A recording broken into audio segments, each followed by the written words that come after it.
आज के सेशन में हम देखेंगे dissolution when all the partners are insolvent. उस केस में हम एंट्रीज कैसे करेंगे, specially deficiency account. So come to the page number 239 in the books of Dinesh, Mangesh and Ramesh. पहले हम टेक्स्ट बुक की तरफ चलते हैं और उसमें हम पहले देखेंगे what they are saying in the problem. See the problem in your textbook, page number 239. In that, Dinesh, Mangesh, and Ramesh were the partners sharing the profit and losses in the ratio of 2:1. They decided to dissolve the firm as on 31st of March 2018 when their position was as under. नीचे balance sheet दिया हुआ है. In many videos, I have told you how to identify the particular problem in the question paper, क्योंकि question paper में सभी balance sheet दिखते हैं तो कहीं ना कहीं आपको डिसॉल्व ये जो वर्ड है वो दिखेगा। अगर वो है इसका मतलब ये प्रॉब्लम डिसोल्यूशन का है। सी नाउ द फॉर्म वो डिसॉल्व आ गया, डिसोल्यूशन दैट मीन्स ये प्रॉब्लम डिसोल्यूशन का ही है। On above dates and the following is a result of realization. Adjustment entries देखिए, asset were realized as a building 40,000, computer 30,000, debtors 10,000. Second adjustment, realization expenses amounted to rupees 2,000. Third adjustment उन्होंने बताई है, all the partners were insolvent. The following amount was recovered from Dinesh 2,000, Mangesh 2,000. Prepare necessary ledger account to close the books of firm. तो अभी necessary accounts पहले देख लेते हैं। आपको लगेगा realization account, cash account, capital account, bills payable account, deficiency account and creditors. Okay, now we will start with the problem. Liability side से पहले हम स्टार्ट करते हैं। लायबिलिटी साइड में देखिए कैपिटल बैलेंसेस दिया हुआ है। Liability means it will get open on the credit side. So come to the capital account credit side and write it down over there. By balance brought down. Dinesh case में लिखना है 26,000, Mangesh case में लिखना है 22,000 और रमेश केस में लिखना है 18,000. Now next one, creditors बताया उन्होंने 80,000 का. So come to the creditors account credit side and write it down. By balance brought down 80,000. After that वैसे ही हमें बिल्स पेबल के साथ भी करना है। बिल्स पेबल के भी अकाउंट में आ जाइए क्रेडिट साइड में and then write it down. By balance brought out 40,000। Next one, यहाँ पे हमारा लायबिलिटीज खत्म हो जाता है। No come to the asset side. पहले हम बैंक अकाउंट का बैलेंस ट्रांसफर कर लेते हैं। Bank account will go to the debit side. Asset के नेचर डेबिट होते हैं और डेबिट साइड में ओपन होते हैं और क्रेडिट साइड में क्लोज हो जाते हैं। सो बैंक अकाउंट के डेबिट साइड में आ जाइए and write it down. By balance brought down 8,000। Now जितने भी एसेट है उनको ट्रांसफर करना है रियलाइजेशन अकाउंट में। Come to the realization account debit side and write it down to sundry asset account. ये सभी अमाउंट इनर कॉलम में लिखना है। Building 78,000, computer 45,000, debtors 20,000 and goodwill 35,000। इन सब की टोटल कर लो, आउटर कॉलम में लेके आइए 1,78,000। Okay, now we will move further for the adjustment entry. क्योंकि बैलेंस शीट के सभी पोस्टिंग हो चुके हैं एसेट के और लायबिलिटीज के, और अभी हम एडजस्टमेंट एंट्री की तरफ बढ़ते हैं। फर्स्ट एडजस्टमेंट देखिए, एसेट विल रियलाइज बिल्डिंग 40,000 है, कंप्यूटर 30,000 है और डेटर्स है 10,000। रियलाइज हो रहा है तो उसकी जनरल एंट्री कैसी आएगी? Bank account debit to realisation account. तो रियलाइजेशन अकाउंट की क्रेडिट साइड में आ जाइए and then write it down by bank account, और सभी अमाउंट हमें इनर कॉलम में लिखना है। As you can see on the screen, building 40,000, computer 30,000, debtors 10,000। तीनों का भी टोटल ले लीजिए, bring it to the outer column 80,000। Okay, अभी एडजस्टमेंट के दो इफेक्ट्स होते हैं। Every debit has corresponding credit, तो उसका सेकंड इफेक्ट तो आपको देना पड़ेगा। अगर रियलाइजेशन में बाय है तो बैंक अकाउंट में जाके वो 2 हो जाएगा। सो बैंक अकाउंट की डेबिट साइड में आ जाइए to realisation account 80,000। Next one, next adjustment देखिए, रियलाइजेशन एक्सपेंसेस अमाउंटेड टू ₹2,000 ऐसे बोला है। रियलाइजेशन हम कर रहे हैं, एसेट को बेचना है और लायबिलिटी पे आउट करना है। This is what the condition is. ये सब करने के लिए कुछ खर्चा आया है, वो है 2000 रुपीज। तो उसकी हम एंट्री करेंगे। रियलाइजेशन अकाउंट के डेबिट साइड में आ जाइए, write it down to bank account.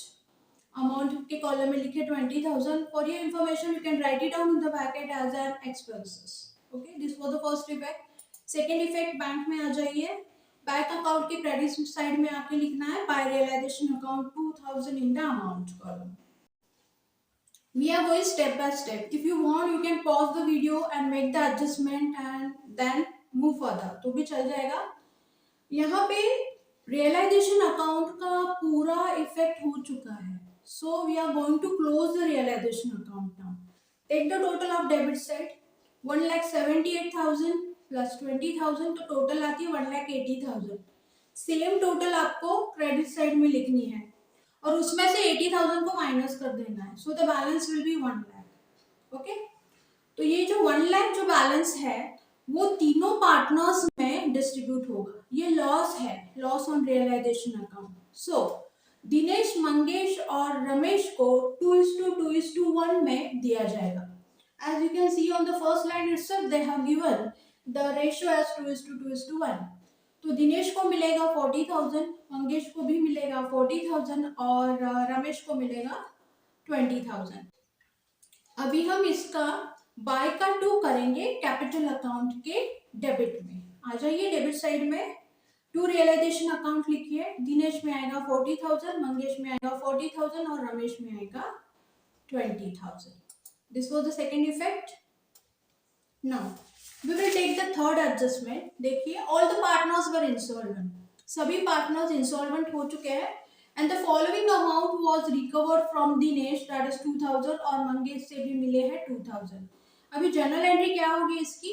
Bank account debit 4,000 to Dinesh capital account 2,000 to Mangesh capital account 2,000। Okay, on the basis of this journal entry we will pass the posting on in the T form, that is in ledger form। Bank account की debit side में आइए and then write it down Dinesh capital account 2,000, Mangesh capital account 2,000। Okay, तो अभी इसका second posting भी हम करेंगे। 2 का हम बाय करेंगे कैपिटल अकाउंट में।